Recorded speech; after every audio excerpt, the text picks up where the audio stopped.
Radiochemical methods in analysis. So there are two methods, isotope dilution analysis and another one is a radioimmunoassay. So first we will see this method. So what is it actually? This is the homogeneous dilution, but we are diluted with the help of labeled compound of non-specific activity. Here we are taking the labeled compound. Labeled compound, it means compound plus isotope. So we are adding labeled compound of non-specific activity with the same compound, but that compound is unlabeled, that is without isotope. Okay, then the application of this method, it results from the fact that compound need not to be isolated. Okay, so there is no need of isolation. So generally not to be isolated, but if we have to isolate the pure compound, then only we have to isolate quantitatively in this method. Okay, so there are two types, direct isotope dilution analysis and inverse one. So in direct isotope dilution analysis, here first we are taking the known weight of labeled compound with known specific activity plus unknown amount of same compound, but that compound is unlabeled. Okay, known weight of labeled compound having a known specific activity plus unknown amount of same unlabeled compound. So there is one equation for direct IDA, that is S0 is equal to A0 upon M0. S0 is the original specific activity, the compound which we are adding, labeled one.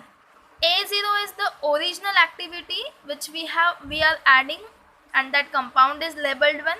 M0 is the original amount of added labeled compound. Okay, so we are considering Mu and S1. So Mu is the amount of unlabeled compound what we are adding, and S1, okay, S1 is the specific activity. So equation will be S1 is equal to A0 upon M0 plus Mu. So here we are substituting this as 0, substituting for A0. So A0 become S0 into M0. Okay, so S1 is equal to, instead of A0, here we are taking S0 M0 upon M0 plus Mu. So solving for Mu1, it becomes Mu is equal to S0 upon S1 minus 1 M0.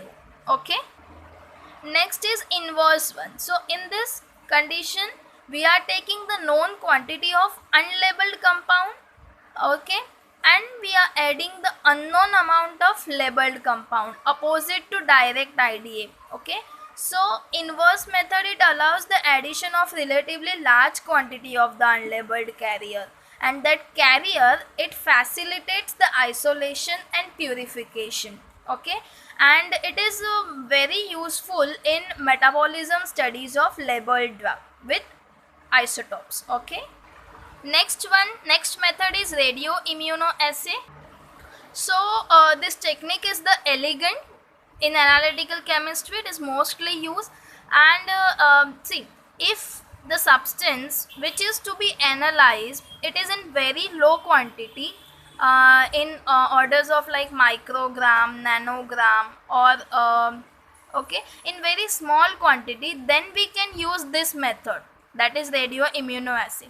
And because in such conditions the calorimetric or gravimetric methods get fails. Then this method having the extensive application in the case of the substance which is present in the trace amount in blood. Okay, then what is the principle behind this technique? So the amount of antibody per tube is kept constant, because see, first we are taking antibody, then we are adding antigen, so the amount of antibody is constant and antigen is variable. So the added antigen will be distributed between the bound and free fraction. So some get bounded with the antibody and some are in free fraction. So the distribution is governed by the association constant, which is equal to, see, this is the reaction, antibody plus antigen equal to antigen antibody. This is the labeled one, bound one. So K is equal to ABAG antigen antibody upon antigen into antibody. So competitive binding of radio-labeled antigen. So there is presence of the radio-labeled antigen which is labeled with the isotope with the unlabeled antigen.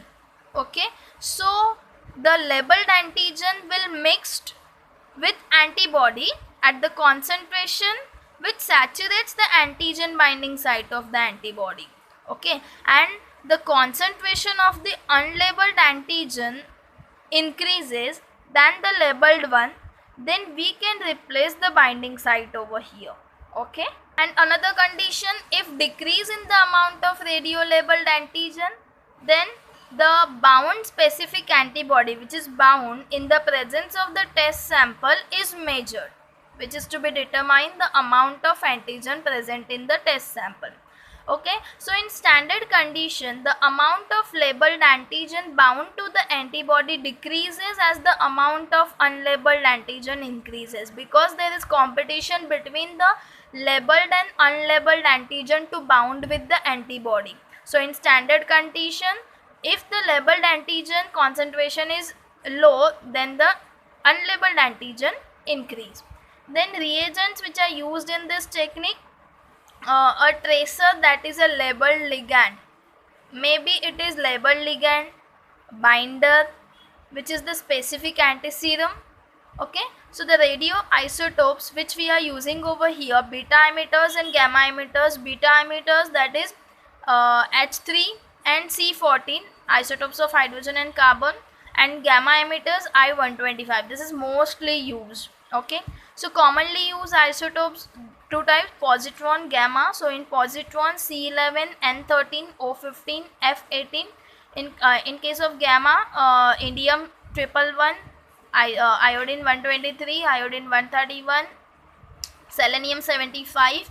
Okay, as I said, this one is the most favored. Why? Because it is obtained with specific activity and almost the 100% isotopic abundance. Okay, and this is it has a convenient half-life, that is 60.2 days.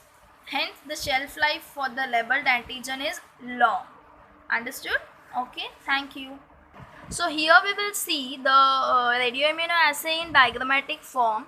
Okay, here we are taking this is the antibody. Okay, and these are the antigen, both are radioactive. Then we are adding the unlabeled antigen. So what occurs?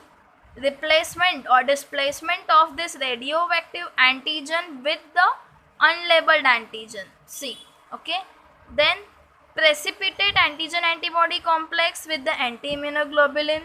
Anti-immunoglobulin is the secondary antibody. So these are the secondary antibody what we are adding.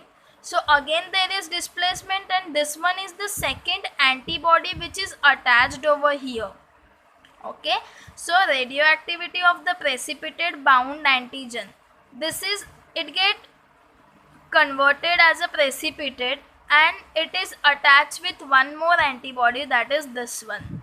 Okay, this is actual radioimmunoassay.